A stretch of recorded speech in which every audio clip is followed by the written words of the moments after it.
한 의사가 자기 친구에게 이렇게 말했습니다. 난 도대체 이해가 안 돼. 자네나 나나 전이성 암 환자에게 똑같은 약을 처방하는데 왜 자네는 환자 74%나 회복되는데 내 환자는 겨우 22%밖에 회복이 안 될까? 똑같은 약을 처방하는데도 친구 의사한테 그런 거죠. 그 친구가 이렇게 대답했다고 그럽니다. 자네나 나나 똑같이 4가지 약을 처방하지.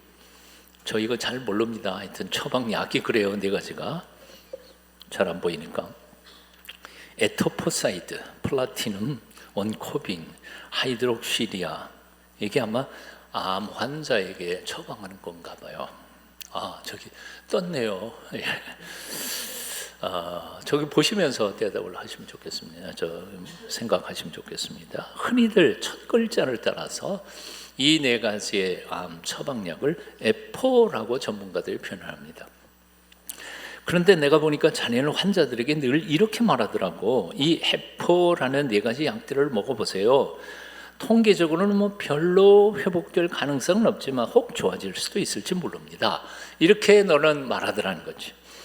그런데 나는 이 약들의 순서를 바꾸었어. 여기 에포가 아니라 글자 EPOH를 순서를 바꿔가지고 HOPE, 그래서 호프라는 말로 약을 주면서 열심히 잡수시면 당신도 틀림없이 살 수 있을 겁니다. 이렇게 말하니까 더 효과가 좋더라는 거죠. 이 잭 캔벨트라고 하는 사람의 글 속에 나오는 이게 실화입니다. 똑같은 약을 똑같은 약만큼 똑같은 스케줄에 따라서 처방을 했는데 한 사람은 그 약들을 에포라고 하는 전문 용어로 표현했고 또 다른 사람은 그 약들의 순서를 바꿔가지고 호프, 희망이라는 말로 부르면서 환자에게 주었다는 겁니다.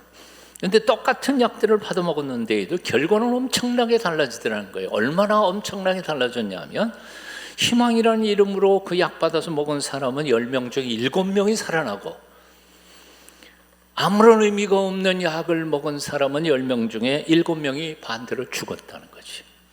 죽고 사는 문제예요. 이 보통 문제가 아닌 거죠. 그러니까 약보다 뭐가 더 중요해요? 희망이 중요한 거지. 약보다 희망이 중요한 거예요. 영어로 집 없는 사람들을 홈레스라고 하죠. 해가 뉘어뉘어지고 어두컴컴해지는데 들어갈 집이 없는 사람, 홈레스. 정말 불쌍한 사람들이죠. 그런데 이런 홈레스보다 더 불쌍하고 비극적인 사람들이 있습니다. 호플레스, 희망이 없는 사람들. 삶이 아무리 어렵고 힘들어도 희망만 있다면 어떻게든지 우리는 비비고 살아낼 수 있어요. 하지만 아무리 형편이 좋고 만사 조건이 다 좋다 할지라도 내일에 대한 희망을 잃어버린 사람은 살 힘을 잃어버리고 맙니다. 이런 의미에서 이 시대의 가장 큰 비극은 돈 없는 게 아닙니다. 배우지 못한 것도 아닙니다. 가지지 못한 게 아니에요. 내일에 대한 희망을 모르고 살아가는 거, 그리고 그 희망이 점점 더 흐려지고 있다는 데 이 시대의 비극이 있는 거죠. 요즘 왜 그토록 많은 사람들이 자살을 할까? 전 연령층에서 자살을 많이 해요. 나이 든 사람들도 마찬가지고요. 전문가들은 이렇게 표현합니다. 그들이 앞날에 대한 희망이 별로 안 보이기 때문에 죽는다는 거예요. 10대 아이도 그렇고요. 60대 할아버지도 그렇고요. 희망이 별로 보이지 않으니까 그냥 이렇게 살아서 뭐해 하는 거죠. 바로 이런 이유 때문에 희망은 우리가 살아가야 할 이유고 목적이자 인간의 불행을 치료할 수 있는 가장 강력한 최고의 명약일 수 있는 겁니다. 희망. 한 번밖에 못 사는 삶을 의미 있고 뛰고 달리게 만드는 가장 강력한 파워, 힘이 바로 희망입니다. 희망이 있으면 살아요. 버텨낼 수 있어요. 사회심리학자 에리 프롬은 그래서 인간을 호모 에스파란스라고 표현했습니다. 희망으로서의 인간이라는 겁니다. 자, 그렇다면 희망이란 뭘까요? 희망이란 뭘까요? 보통 희망 그러면 우리는 될지 안 될지도 모르는 막연한 어떤 잘 되기를 기대하는 거, 바램이라고 생각합니다. 희망, 그렇지 않아요? 잘 됐으면 좋겠다 그러는 거예요. 근데 될지 안 될지 근거가 없어요. 보통 대부분의 다 사람들은 다 그냥 작년엔 좀 힘들었지만 올해는 좀 잘 될 거야, 잘 됐으면 좋겠어, 그런 정도의 희망이에요. 그런데 성경에서 말하는 소망 혹은 희망이라는 것은 그런 뜻이 아닙니다. 전혀. 구약성경, 특별히 구약성경에서 나오는 소망, 희망이라는 말은 히브리어로는 티크바라고 하는데요. 오늘 히브리어 한번 배워볼까요? 티크바라고 하는데, 이 티크바는 가장 확실하고 믿음직스러우신 하나님을 꽉 붙잡는 거예요. 행위가. 우리가 뭐한 거 잘 됐으면 좋겠다는 기대 심리가 아니고 너무나 분명하신 분, 전명하신 하나님, 나를 사랑하시는 그 아버지 하나님, 그분을 꽉 붙잡는 게 바로 티크바라고 하는 겁니다. 그래서 이 소망, 티크바를 가진 사람, 이 소망을 가진 사람은 어떤 일을 당해도 두려워하지 않습니다. 왜? 그건 확실한 분이니까. 될지 안 될지 모르는 게 아니니까. 그건 반드시 되는 거니까.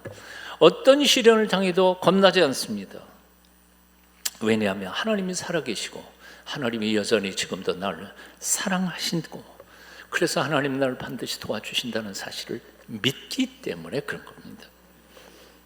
이것을 성경에서는 희망, 소망 혹은 티크바라고 표현하는 겁니다. 오늘 아까 읽었습니다만 예레미야서 14장 8절에 예레미야는 하나님을 소망이라고 불러요. 이스라엘의 소망이시오, 고난당한 때의 구원자이시오 하고 부르자요. Hope of Israel, 이스라엘의 희망이신, 이게 티크바예요. It's Savior, 그 이스라엘의 구원자이신. In times of diseases, 어려운 때에, distress, 어려운 때에 우리의 구원자가 되신 분, 이렇게 부릅니다. 자, 누가 이스라엘의 소망입니까? 누가 환난 날의 구원자가 되십니까? 바로 하나님이십니다. 하나님은 전능하시기 때문에 환난 속에서도 우리를 건져내실 수 있는 확실한 구원이십니다. 아멘. 하나님은 당신의 하나밖에 없는 외아들까지도 아끼지 않으시고 십자가 못 박아 죽이실 만큼 우리를 사랑하시는 사랑의 아버지이십니다. 아멘. 그래서 우리가 끝까지 붙잡아도 되는 확실한 소망의 하나님이시란 말이죠. 사도 바울은 그래서 그 처절하고 힘든 상황 속에서 이런 고백을 합니다. 너무 위대한 고백이죠. 로마서 8장 35절입니다. 우리 함께 같이 읽어보실까요? 누가 우리를 그리스도의 사랑에서 끊으리요? 환난이나 곤고나 박해나 기근이나 적신이나 위험이나 칼이랴. 기록된 바 우리가 종일 주리를 위하여 죽임을 당하게 되며 토살당할 양같이 여김을 받았는 함과 같으니라. 그러나 어떻게 해요? 이 모든 일에 우리를 사랑하시는 이로 말미암아 우리가 넉넉히 이기느니라. 사도 바울은 고난을 안 당했다는 말이 아니에요. 너무 만사형통하고 있는 게 아니에요. 죽을 것 같아 매 순간, 망할 것 같아 매 순간. 그러나 우리를 사랑하시는 그분으로 말미암아 우리는 반드시, 지금은 고난당하지만 반드시 이길 것이라고, 그는 신앙을 선언하고 있는 거죠. 오늘 예레미야 본문을 사실은 개역 개정판은 너무 어려워요. 제가 왕년에 국어선생 출신 아니에요. 근데 국어선생이 읽어도 이 개역 개정판은 어려울 때가 많아요. 이게 뭔 뜻인지를 잘 몰라요. 그래서 조금 쉬운 사역으로 다시 한번 오늘 본문을 읽어보겠습니다. 좀 이해하기 쉬울 것 같아요. 같이 읽어봅니다. 시작. 여호와여, 우리 죄가 우리에게 대하여 증거할지라도 주의 이름을 위해 우리를 도우소서. 우리가 크게 타락하여 죽게 범죄하였나이다. 이스라엘의 희망이시며 환난 때의 구원자이시여, 어째서 주님은 우리를 대하기를 낯선 사람처럼 하룻밤 머무는 나그네처럼 하십니까?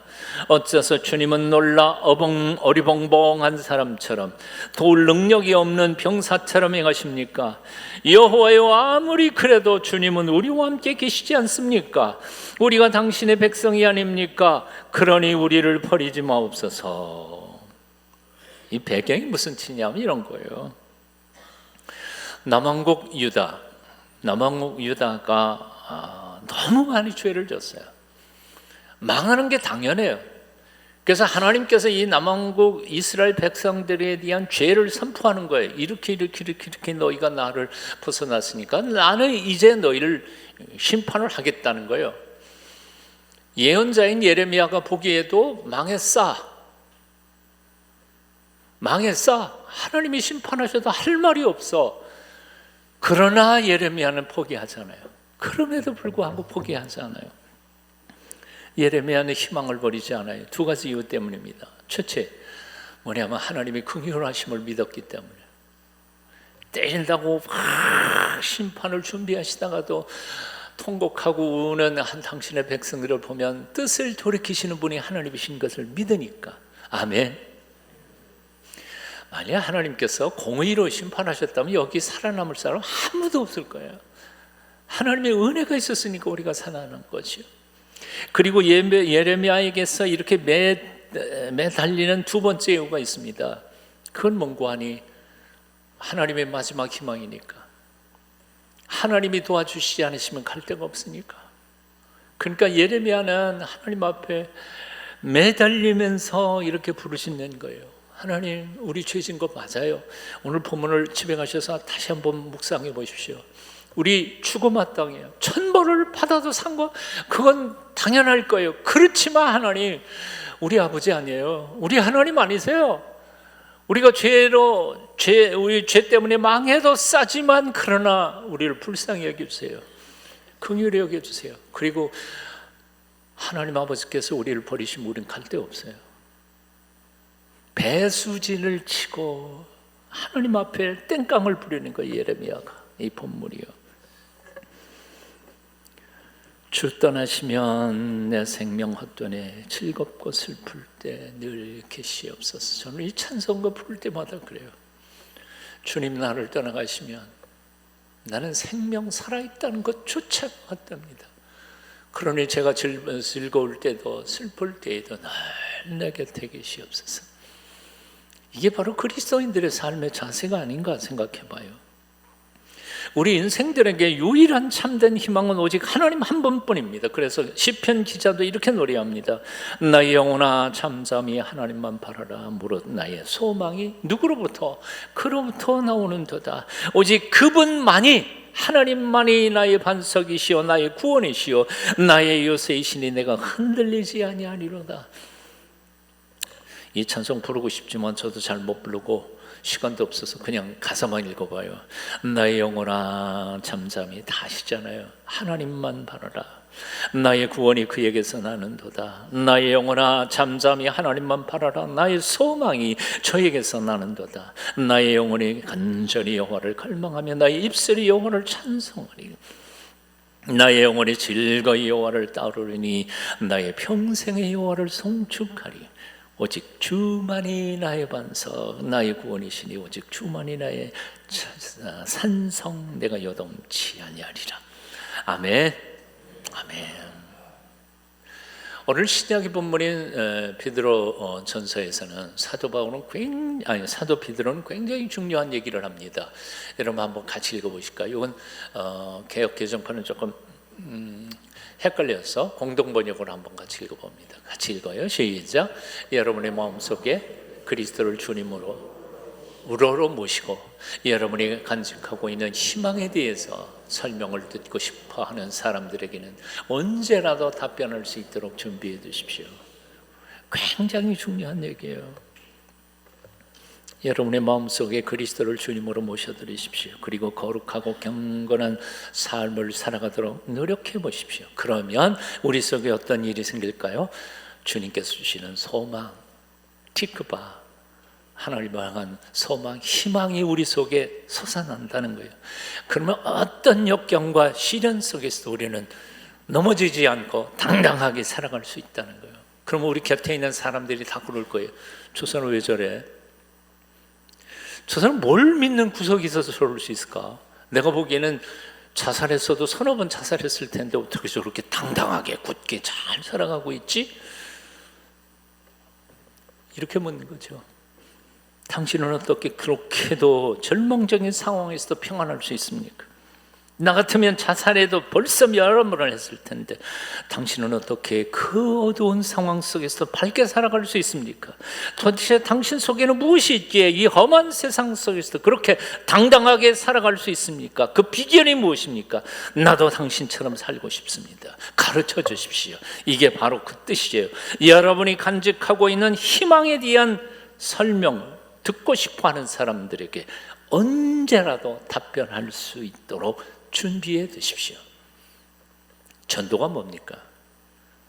난생 처음 보는 사람 보고 예수 천당, 그런 게 전도. 그건 옛날 100년 전 얘기예요. 요즘의 전도는 나의 삶을 통해서 저 사람 뭔가 달라, 나하고 다른 게 있어. 돈도 나보다 뭐 많은 것도 아니고 뭐 삶의 형편도 그렇게 대단치도 않은데 어떻게 저렇게 밝게 살 수 있을까? 그 소망에 관한 이유를 묻는 자에게 대답해 주는 게 바로 전도예요. 그런데 우리 예수 안 믿는 사람들이 우리에게 묻지 않아요. 이유가 뭘까요? 나하고 그 사람들하고 똑같으니까. 마음은 같이 절망하고 같이 낙심하고, 그러니 누가 하나님을 믿고자 하는 생각이 생기겠느냐 그 말이죠. 희망 티크바는 우리가 결심해 이제부터 희망을 가지고 살아야지, 그런다고 희망이 생기는 건 아닙니다. 참된 희망은 오직 인생의 생사화복을 주장하시는 하나님만이 선물로 주시는 것입니다. 새해 첫날 첫 주일 이 아침 하늘물으로 바라보면서 하나님께서 부어주시는 소망 티크바, 그 단단한 소망으로 올 한 해 넉넉히 세상을 이기면서 살아가시는 여러분 다 되셨으면 좋겠습니다. 한 유명 인사가 어느 날 갑자기 시력을 잃어버렸습니다. 시각장애인이 된 겁니다. 갑자기 아무것도 볼 수 없음에 절망으로 울부짖으면서 이렇게 하나님 앞에 화를 냅니다. 하나님, 내가 무슨 죄를 지었길래 내 눈 빼앗아갔어요? 너무 절통해하는 그 아들의 모습을 보고 어머니가 이렇게 말합니다. 하나님께서 내 시력을 가져가셨다면 분명히 무슨 뜻이 있을 거 아니냐? 우리 절망만 하지 말고 하나님께 그 뜻을 깨닫기 위해서 한번 기도해 보지 않을까? 그래서 그 아들이 기도를 바꿨습니다. 하나님, 왜 내 시력을 가져갔는지 그 뜻을 알게 해주세요. 근데 막상 눈이 안 보이니까 뭐 그렇게 유식했던 영국의 하이 클래스에 있던 사람인데 책도 읽을 수 없고 쓸 수도 없고 아무것도 못하니까 너무 절망하는 거죠. 그래서 점자법을 배울 수밖에 없었습니다. 그런데 점자법이 얼마나 어려운지, 이 머리 좋은 사람이 6개월, 1년을 배웠는데도 도대체 모르겠더라는 거예요. 그래서 이 어려운 점자법을 도대체 누가 배우고 있겠나? 그러고 주위를 돌아보고 확인해 보니까 아무도 없는 거예요. 맹인들이 점자법을 읽을 수 없으니까 못 읽는 거죠. 다 무식해지는 거죠. 그래서 마음속에 생각이, 이거 좀 쉽게 만들어야 되겠다. 그래서 끙끙거리면서 점자법을 새로 개발합니다. 잠깐이면 배울 수 있는 쉬운 점자법을 만들어가지고 시각장애인들에게 다 널리 배포하다가 보니까 글 못 읽던 사람들이 다 글 읽기 시작하고 유식해지니까 직업도 없고 나가게 된 거죠. 결국 어둠에 있던 시각장애인들에게 희망을 준 공로로 영국 여왕 그리고 미국 대통령에게 훈장까지 받은 영국의 윌리엄 문이라고 하는 사람의 이야기입니다. 실화죠. 우리의 확실한 소망이신 티크바이신 하나님 안에서는 시련조차도 사명이 될 수 있다는 거지. 눈이 먼 것조차도 더 많은 사람들을 희망을 주고 그들에게 용기를 줄 수 있는 축복의 통로가 될 수 있다는 거죠. 그래서 사도 바울은 이렇게 말합니다. 하나님을 사랑하는 사람들, 곧 그 뜻대로 부르심을 입은 사람들을 위하여. 하나님은 지금도 모든 것을 합해서, 모든 건 뭐예요? 대학 떨어진 거, 사업 망한 거, 말기암에 걸린 거 다 합해서 가장 좋은 것을 만들어 가고 계십니다. 진행형입니다. 한번 같이 읽어보실까요? 하나님을 사랑하는 자, 곧 그 뜻대로 부르심을 입은 사람들을 위하여 하나님은 지금도 모든 것을 합해서 가장 좋은 것 만들어가고 계십니다. 아멘. 그러므로 여러분 절망하지 마십시오. 고난 속에서 낙심하지 마십시오. 오히려 나를 향하신 하나님의 거룩하신 섭리를 깨닫는 기회로 삼고 나보다 더 어렵고 힘든 사람들에게 희망을 선물하는 사람들로 거듭나실 수 있었으면 좋겠습니다.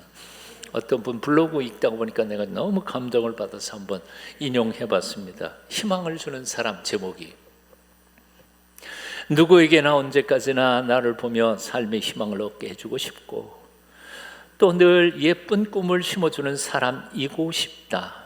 비록 오늘은 힘들고 지치고 너무도 각박한 삶을 살지만 내일은 누구나 행복한 꿈을 꾸고 희망을 품는 것, 그런 세상을 만드는 것, 누군가의 막막하고 어두운 새벽 밤 속에서 어디선가 밝아오는 빛이 되어주는 것, 그런 빛 한 줄기를 내려주는 것, 그게 내가 이루고 싶은 가장 큰 소원 중 하나. 야, 대단해요.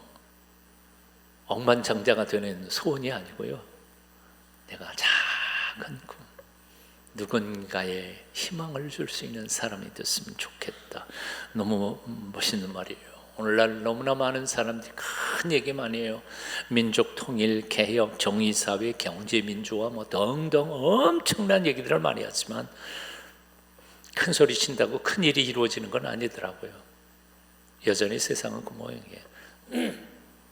결국 우리 그리스도인들은 하나님이 내게 허락하신 삶의 자리에서 작은 실천부터 해갈 때 절망하는 내 옆에 있는 사람 등 두들기고 위로의 기도 한마디 해주고, 그럴 때 세상은 좀 더 밝고 따뜻한 세상 되게 해주실 줄로 믿습니다. 뉴욕 그리니치 빌리지의 아주 초라한 아파트에서 폐병으로 죽어가는 아가씨가 있었습니다. 창밖에 담장이 넝쿨에 잎새들이 다 떨어지면 자기도 죽을 것이라고 생각하며 죽을 시간만을 기다리고 있었죠. 어느 비바람 없이 몰아치던 날 밤 끝까지 떨어지지 않는 잎사귀 하나, 아침에 일어나서 그거 떨어졌으면 나도 오늘 죽을 거다. 그리고 봤는데 아직도 잎사귀가 달려 있었죠. 아, 나도 살 수 있는가 보다. 그리고 희망을 가지게 됩니다. 근데 그 다음날 아침 나가보니까 벽에다가 잎사귀를 그림을 그린 화가가, 옆방에 있던 화가가 사다리에서 떨어져서 죽었다. 뭐 이러면 잘 아시죠? 오헬리아 단편 소설 마지막 잎새란 줄거리입니다. 한 사람의 소망을 위하여 기꺼이 그렇게 헌신할 수 있었던 아름다운 사람이요. 자, 제 말씀을 줄이겠습니다.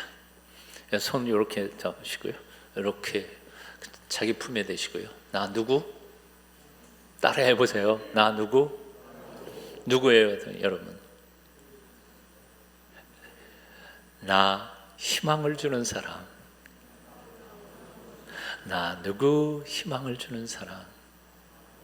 새해 첫날 첫 주일 아침 이 결심으로 365일 살아가실 때 하나님께서 우리를 통해서 많은 사람들을 희망을 가지고 다시 일어설 수 있게 도와주실 줄로 믿습니다. 특별히 가정사역 많이 하시잖아요. 깨진 가정들 많이 살리시는 올 한 해도 복된 한 해 사시기를 축원합니다. 기도하겠습니다. 우리의 참된 소망이 되시는 주님, 주님 때문에 어떤 역경 속에서도 당당하게 살아갈 수 있음을 감사합니다. 주님 안에서 어떤 시련도 넉넉히 이길 수 있음을 찬송합니다. 이런 소망을 가지지 못하고 절망하며 사는 사람들에게 우리가 희망이신 주 예수 그리스도를 드러내며 저들과 함께 따뜻한 세상 만들어가게 도와 주시옵소서. 예수님 이름으로 기도합니다. 아멘.